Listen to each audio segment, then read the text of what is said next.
हमारा हरियाणा। नमस्कार, स्वागत है आपका। मैं आपके साथ स्तेश नैन मोर। आप देख रहे हैं हमारा हरियाणा। और मुख्यमंत्री नायब सिंह सैनी आज एक बार फिर से पंजाब के दौरे पर रहेंगे। मुख्यमंत्री नायब सिंह सैनी पटियाला जाएंगे। शहीद उधम सिंह की 86वीं पुण्यतिथि पर बड़ा समारोह यहां पर आयोजित किया जा रहा है। सनौर विधानसभा क्षेत्र में बीजेपी का यह आयोजन होगा। शहीद उधम सिंह को श्रद्धांजलि यहां पर दी जाएगी। बीजेपी के वरिष्ठ नेता भी इस कार्यक्रम में मौजूद रहेंगे। बड़ी तादाद में कार्यकर्ताओं के जुटने की उम्मीद है। लगातार हरियाणा के मुख्यमंत्री नायब सिंह सैनी पंजाब के दौरे कर रहे हैं। चुनावी साल है, ऐसे में पोस्टर बॉय के रूप में नायब सिंह सैनी लोगों के बीच बीजेपी की सियासी जमीन को मजबूत करने में जुटे हुए हैं।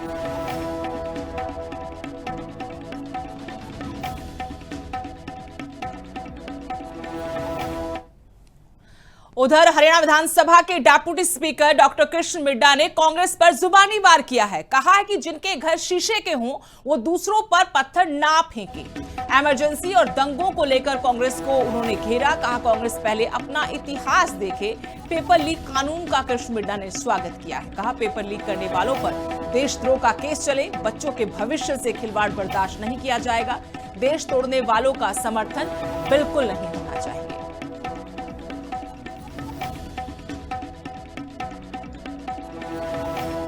ये बात पहले ही और साथ ही साथ उसमें देशद्रोह का मामला भी चलना चाहिए, क्योंकि बहुत से बच्चों ने जो जंतर मंतर पे ये कार्यक्रम किया, तो आप देख रहे हैं कि बहुत से बच्चों को इसकी हानि पहुंची। लेकिन मैं इससे बड़ी प्रसन्नता जाहिर करता हूं कि जो ये बिल पास हुआ ये वाकई में ही बहुत बेहतरीन बिल है और आज भी विपक्ष इसके कहीं ना कहीं काट करने का काम कर रहा है। इसका अर्थ यह है कि ये मंशा ठीक नहीं है। उन विपक्षियों के कार्यकाल में भी बहुत से पेपर लीक हुए, लेकिन उन्होंने कोई ऐसी सोच, अच्छी सोच रखने का काम किया नहीं। कोई ऐसा बिल उन्होंने पास नहीं किया।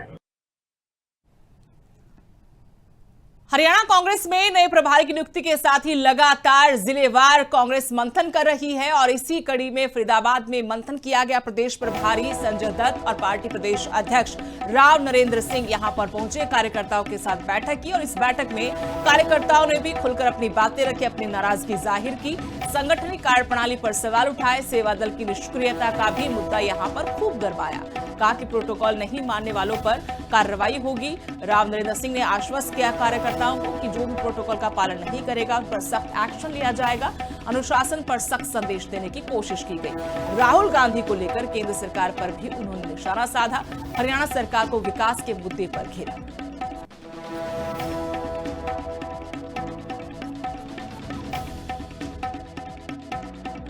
मजबूत स्थिति में आज हरियाणा में है और हम सबका एक ही उद्देश्य है कि यूनिटी, एकता और अनुशासन बनाए रखते हुए संगठन को मजबूत बनाए। सभी साथियों का स्वागत है। कोई टोल पे खड़ा था, कोई यहाँ खड़ा था, कोई 100 मीटर पहले खड़े थे। सभी का अधिकार है।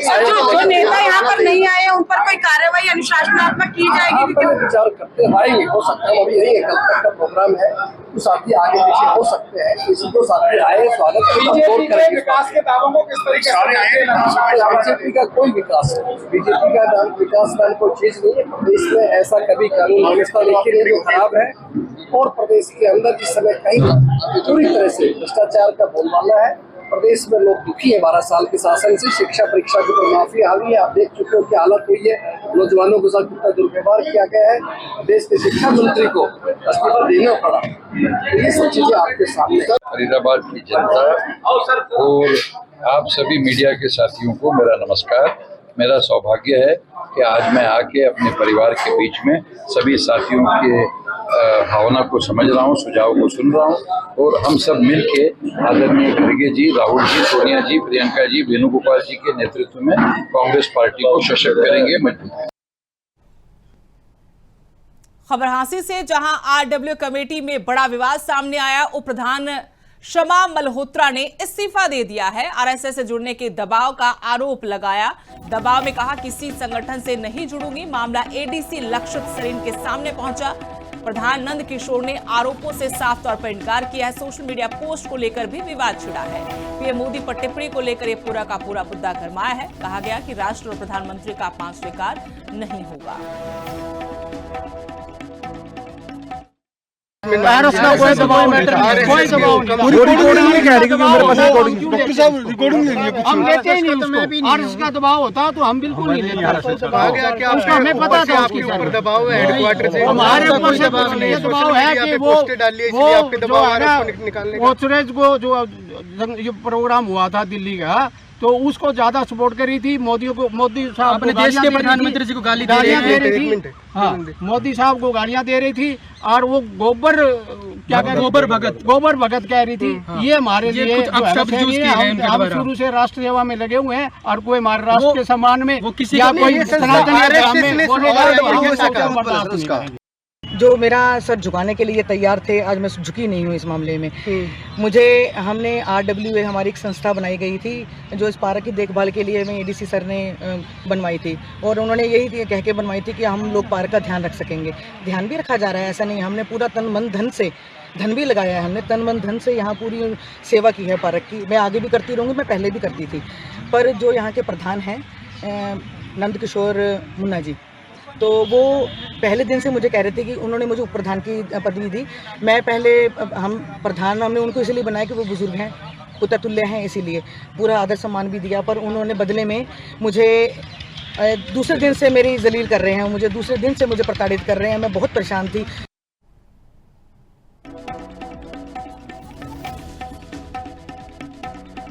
तो हांसी में ये बड़ा आरोप लगाया है उप प्रधान की तरफ से। RWA का ये मामला है, हालांकि इन आरोपों को सिरे से नकार दिया है और कहा गया ADC की तरफ के पास मामला पहुंचा, लेकिन दूसरी तरफ जो दूसरा पक्ष है उन्होंने कहा कि ऐसा कोई मामला नहीं, बल्कि जो अभी जंतर मंतर पर प्रोटेस्ट था उस दौरान उन्होंने सनातन के खिलाफ काफी अभद्र टिप्पणियां की। प्रधानमंत्री नरेंद्र मोदी को लेकर गलत शब्दों का इस्तेमाल किया, हमारे लिए गलत शब्दों का इस्तेमाल किया जो सहनीय नहीं है। और उधर उप प्रधान ने इस्तीफा देने के बाद आरोप लगाए कि उन्हें दूसरे दिन से ही प्रताड़ित किया जा रहा है।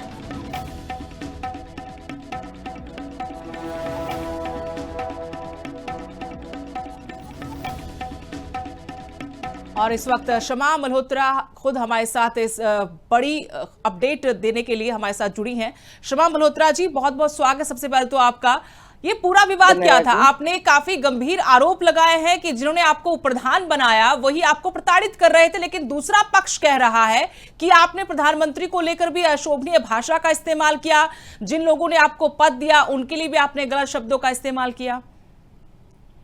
नमस्कार जी, मेरी आवाज आ रही है? जी जी बिल्कुल बिल्कुल। ऐसे हैं जो पार्क का एक काम था ना, वो हमें RWA के तहत दिया गया था। मैंने ही जाके लिया था, मेरी वजह से उनको मिला था। तो हमने वो उम्र दराज से, तो इसीलिए हमने उनको प्रधान बना दिया और खुद मैंने उप प्रधान की पदवी ले ली। मैंने जिस दिन से लिया था वो मुझे उसी दिन से मुझे प्रेशराइज कर रहे थे कि तू बीच में बोलेगी नहीं, कुछ भी नहीं करेगी, कोई काम में अड़चन नहीं डालेगी, कुछ भी हमसे कुछ पूछेगी भी नहीं, हमारा मन होगा वो वही करेंगे। मैं 1 महीना तो इनकी सब सुनती रही, सहन करती रही, बीच में मैं बीमार भी हो गई, मैं सब सहन करती रही। जब फिर मैंने एक दिन मेरा मन हुआ कि मैं पूछ तो लूं कि ये मुझसे इतना भेदभाव क्यों करते हैं। मैंने कल इनको कॉल किया, परसों की बात है, मैंने परसों इनको कॉल किया तो मुझे बोले कि तू RSS में नहीं है, और अगर तू RSS में नहीं है तो हम RSS में हमने 50 साल उम्र RSS के अंदर गुजार दी है, और हमारे चंडीगढ़ हेडक्वार्टर से RSS की तरफ से फोन आ रहे हैं कि तूने ऐसी उप प्रधान क्यों रख रखी है जो हमारे RSS के खिलाफ बोलती है। इससे पूछ, अगर ये RSS के अंदर आती है तो ठीक, नहीं तो इसको उठा के बाहर फेंक, इसकी कोई जरूरत नहीं है संस्था के अंदर। मुझे सिर्फ दुख इस बात का हुआ कि क्या हमारे पार्क की संस्था एक RSS की संस्था है? हम पार्क के लिए भी RSS के नोते पे आएंगे। और रही बात अभद्र टिप्पणियां करने की, जंतर मंतर पे सबको पता है कि क्या हुआ क्या नहीं हुआ। मैं एक आम जनता हूँ, मैं किसी पार्टी के ऐसे ही नहीं है कि मैं BJP में हूँ या कहीं और हूँ। आम जनता के तहत मैं बोल रही हूँ। मेरा सोशल मीडिया अकाउंट खुद का है, मैं वहाँ पे क्या पोस्ट करूँ क्या नहीं पोस्ट करूँ ये मेरी मर्जी है। मैं उस चीज में मेरा प्रधान थोड़ा ना बन गए हैं, ये तो पार्क के प्रधान है। ये मेरे पर्सनल के अंदर घुस के मुझे प्रेशराइज कर रहे थे, मुझे बहुत प्रताड़ित कर रहे थे, मुझे जलील कर रहे थे हर 4 बंदों के आगे। मैंने बहुत तंग आकर कल मीडिया में बात की थी। अब आपका इस्तीफा स्वीकार हो गया है शमा जी? वो करे ना करे, मैं तो देके आ गई हूँ जी उनको। मैं RSS ज्वाइन नहीं करूंगी, मैं मर जाऊंगी, RSS ज्वाइन नहीं करूंगी। ये सोच रहे थे कि RSS के अंदर आके ये सिर झुका के अपने हमसे आज बात करें, मैं सिर नहीं झुकाऊंगी। मैं बहुत स्वाभिमानी औरत हूँ, मैं सिर नहीं झुकाऊंगी, वो भी RSS के आगे बिल्कुल भी नहीं, कभी भी नहीं। जी, बहुत बहुत शुक्रिया आपका लिविंग इंडिया न्यूज के साथ मोदी बातचीत जी करने हमारे के लिए। प्रधानमंत्री हैं, मोदी जी हमारे प्रधानमंत्री हैं, उनके लिए आगे हमारा नमन है, पर मैं आरएसएस के आगे सिर नहीं झुकाऊंगी। चलिए, बहुत बहुत शुक्रिया आपका लिविंग इंडिया न्यूज से बातचीत के लिए। शमा मल्होत्रा जो उप प्रधान रही आरडब्ल्यूए की, लेकिन उन्होंने आरोप लगाया कि दूसरे पक्ष की तरफ से उन्हें प्रताड़ित किया गया, उन पर आरएसएस में शामिल होने का दबाव डाला गया। चंडीगढ़ से कहा कि ऐसा बताया गया कि फोन आया, अगर आप आरएसएस में नहीं, आरएसएस की विचारधारा को नहीं मानती हैं तो फिर इस पद पर आपको नहीं रखा जाएगा।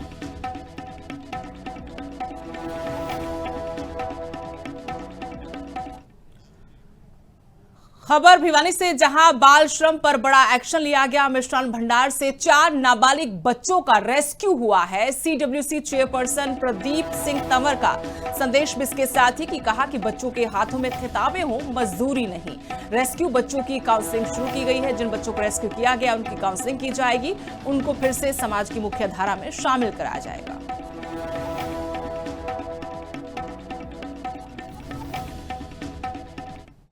ये जो बच्चे हैं, ये 3 बच्चे तो राजस्थान के हैं, एक बच्चा मध्य प्रदेश से है। और ये हमें गुप्त सूचना मिली थी कि लक्ष्मी बीकानेर मिष्ठान भंडार पर नाबालिग बच्चों से कार्य करवाया जा रहा है। और उस गुप्त सूचना के आधार पर हमने एक टीम का गठन किया। लक्ष्मी बीकानेर मिष्ठान भंडार की जो दूसरी मंजिल है उस पर ये बच्चे कार्य करते हुए पाए गए। इन बच्चों को सीडब्ल्यूसी ने अपने संरक्षण में ले लिया। खबर कैथल से है, जहां नशा तस्कर से पुलिस की मुठभेड़ हुई है और टीम ने बड़ी कार्रवाई की है। फायरिंग दौरान तस्कर के पैर में गोली लगी है। 5 आरोपियों को पुलिस ने गिरफ्तार किया। पुंडरी फरल रोड पर देर रात यह एनकाउंटर हुआ।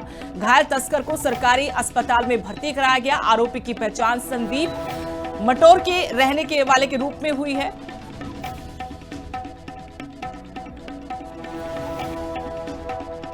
कैथल में देर रात ये एनकाउंटर हुआ है। पुलिस और नशा तस्कर के बीच में इस मुठभेड़ में जानकारी के मुताबिक नशा तस्कर के पैर में गोली लगी। तस्वीरें आपको दिखा रहे हैं, जिसे घायल होने के बाद अस्पताल में भर्ती कराया गया।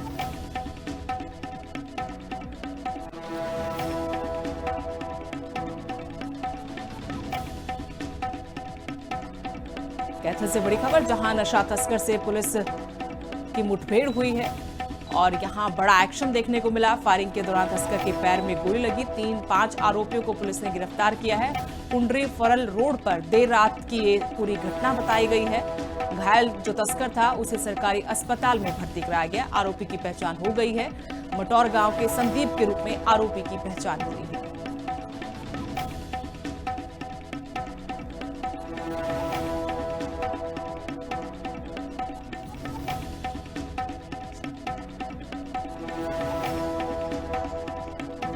कैथल से मेरे सहयोगी राकेश और जानकारी के साथ फोन लाइन जुड़ गए हैं। राकेश, कल देर रात को एनकाउंटर हुआ है पुलिस और नशा तस्कर के बीच में, क्या पूरी जानकारी है?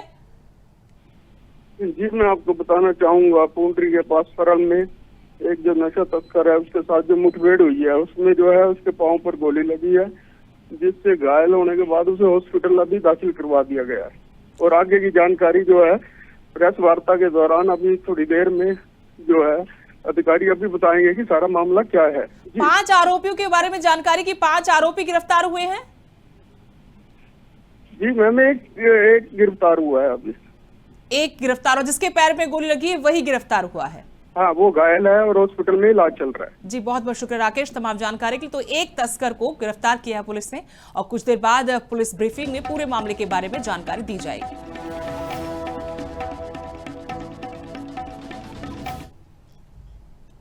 यमुनानगर ग्रीवेंस कमेटी की बैठक में हंगामा हुआ है। महिला ने पुलिस पर गंभीर आरोप लगाए हैं। कहा बेटी से शादी का झांसा देकर रेप किया गया, मारपीट कर गर्भपात कराया गया, कई बार जान से मारने की कोशिश भी हुई है। 3 आरोपियों को केस से बाहर निकाला गया, ये पुलिस पर गंभीर आरोप है। डीसी ने कार्यालय बुलाकर सुनवाई का भरोसा दिया। मामले की निष्पक्ष जांच की मांग भी उठी।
यमुनानगर में लोक संपर्क और कष्ट निवारण समिति की बैठक हुई। डीसी प्रीति ने बैठक की अध्यक्षता की। 15 में से 10 शिकायतों का मौके पर निपटारा किया गया। विधायक घनश्याम दास अरोड़ा ने अधिकारियों को निर्देश भी दिए। बिजली, पब्लिक हेल्थ और निगम शिकायतों पर गंभीरता से कार्रवाई की जाए। सड़क हादसे में घायल को तुरंत अस्पताल पहुंचाने की भी अपील की गई। पीएम योजना के तहत मुफ्त इलाज का लाभ दिया जाए। गंभीर घायलों के इलाज के लिए आर्थिक सहायता भी दी जाए। अधिकारियों को जन समस्याओं के लिए तुरंत एक्शन लेने के निर्देश दिए गए।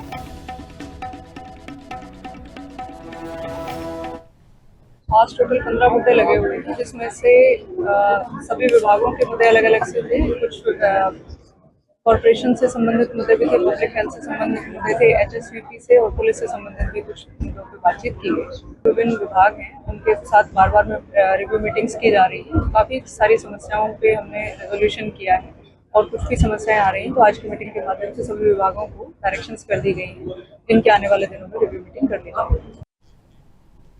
पंचकुला साइबर क्राइम थाना की बड़ी कामयाबी, जिसमें 1,75 लाख रुपए साइबर ठगी के मामले में बड़ा एक्शन देखने को मिला। गुजरात से एक और आरोपी को गिरफ्तार किया गया है। अब तक 18 आरोपी पुलिस की गिरफ्त में आ चुके हैं। ट्रेडिंग के नाम पर यह ठगी की गई थी। आरोपी के खाते में 9 लाख रुपए आए थे। कोर्ट से 6 दिन का पुलिस का रिमांड मिला है। रिमांड में नेटवर्क से जुड़े बाकी राज खुलने की उम्मीद है।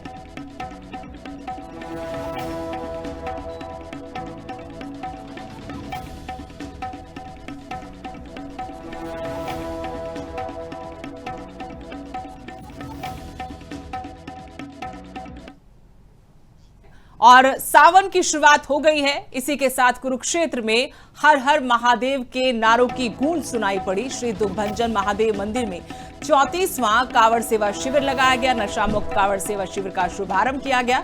सनी सरोवर पर उमड़ी श्रद्धालुओं की भीड़। भोलेनाथ का बेलपत्र, गंगा जल से अभिषेक भी किया गया। कांवड़ियों की सेवा के लिए विशेष प्रबंध भी इस शिविर में किए गए हैं।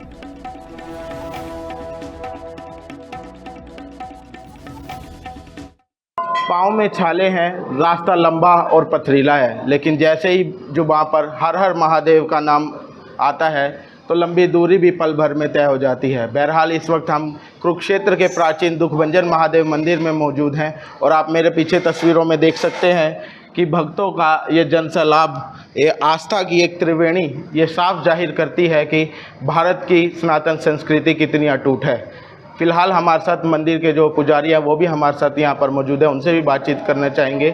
जी पंडित जी, क्या कुछ बताना चाहेंगे? आज से जो है सावन शुरू हो रहा है। 23 जुलाई दिन वीरवार से श्रावण मास प्रारंभ हो चुका है और आज से ही प्रातःकाल से ब्रह्म मुहूर्त से लोगों का यहाँ पर आगमन शुरू हो चुका था। बच्चे, बुजुर्ग, माताएं, बहनें, भाई सभी लोग आना शुरू कर दिया। बड़े धूमधाम से लोग आ रहे हैं और हमारे यहाँ बहुत अच्छी व्यवस्था की गई है कांवड़ियों की। ये 38वां साल है। इरादा महादेव से मिलने का हो तो रास्ते के कांटे भी जो है फूलों में तब्दील हो जाते हैं। बहरहाल इस वक्त हम दुखभंजन महादेव मंदिर में मौजूद हैं और यहाँ पर जो है कांवड़िए वो यहाँ पर विश्राम करने के लिए रुके हुए हैं और हरिद्वार से जो है गंगा जल लेकर पहुँचे, उनसे भी जो है बातचीत करने के जो है प्रयास करेंगे। जी शिविर यहाँ आके मिला, बोले यहाँ बहुत अच्छी सुविधा है भोलेनाथ की कृपा से। अच्छा लगा? हाँ जी, बहुत यहाँ पे बहुत अच्छा लगा। कमेटी है वो अच्छा? हाँ जी, बहुत बढ़िया। आए साल यहीं रुकते हैं, हम यहाँ रुक के जाते हैं सारा। हाँ जी। रास्ते में भंडारे वगैरह मिले? नहीं, बोले शिविर नहीं लगे थे अब की बार। तो फिर कैसे गुजारा करा? गुजारा फिर पैसे थे, कहीं फोन चोरी हो गया तो फिर घर से और पैसे फ़ोन करके पैसे मंगवाए, जब करके मतलब कि खर्चा पानी घर से मतलब पैसे ले होटल से ही खाया हमने। तो आप कहाँ जाएंगे? हम सिरसा जाएंगे सब। सिरसा जाएंगे? हाँ जी। जय बोलेगी, जय बोलेगी। शंकर भगवान की जय। जय करो वीर बजरंगे, हर हर महादेव की जय। तो आपने देखा कि कांवड़ियों का जो आस्था है, वो विश्वास है, वो कितना अटूट है। बेशक जो है रास्ते में उनका फ़ोन चोरी हो गया, पैसे चोरी हो गए, लेकिन जो उनका विश्वास वो महादेव पर जो है वो उसी प्रकार से जो है कायम रहा। लिविंग इंडिया न्यूज़ के लिए कुरुक्षेत्र से परजन गौड़। और अब खबर है खेल जगत से, जहां कॉमनवेल्थ गेम्स में लगातार भारतीय खिलाड़ी देश का मान बढ़ा रहे हैं। Golden boy Neeraj Chopra final में पहुंच चुके हैं। 79.61 मीटर थ्रो के साथ उन्होंने क्वालिफाई किया फाइनल के लिए। नीरज के गांव में खुशी की लहर है। पर्यटन ग्रामीण जश्न मना रहे हैं उनके चाचा भीम चोपड़ा ने भी शुभकामनाएं दी हैं। कहा, विषम परिस्थितियों में खिलाड़ियों ने शानदार प्रदर्शन करके दिखाया है। फाइनल में नीरज से गोल्ड की उम्मीद है।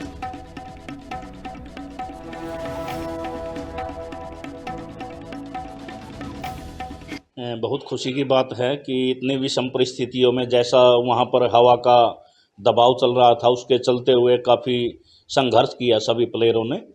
और सबसे अच्छी बात है, हमारे इंडिया के तीनों प्लेयर टॉप 12 में हैं और आने वाले फाइनल के लिए मैं सभी को शुभकामनाएं देता हूं और उम्मीद करता हूं कि हमारे देश के लिए बहुत ही अच्छा प्रदर्शन करके हमारे देश का नाम रोशन करेंगे। देखो, ये सारा निर्भर करता है, मेडल के रंग रूप क्या होंगे, ये सारा डिपेंड करता है खिलाड़ी के दिन के ऊपर। जैसे आज बोल सकते हैं एक भी खिलाड़ी ने क्वालिफाई मार्क को कंप्लीट नहीं किया, तो वहाँ पर इतनी हवा चली हुई थी। तो उम्मीदों पे दुनिया कायम है। हम उम्मीद करते हैं कि कल को और अच्छा प्रदर्शन होगा और देश के लिए कुछ अच्छा करके आएंगे बच्चे। और अभी के लिए इस बुलेटिन में इतना ही। नमस्कार।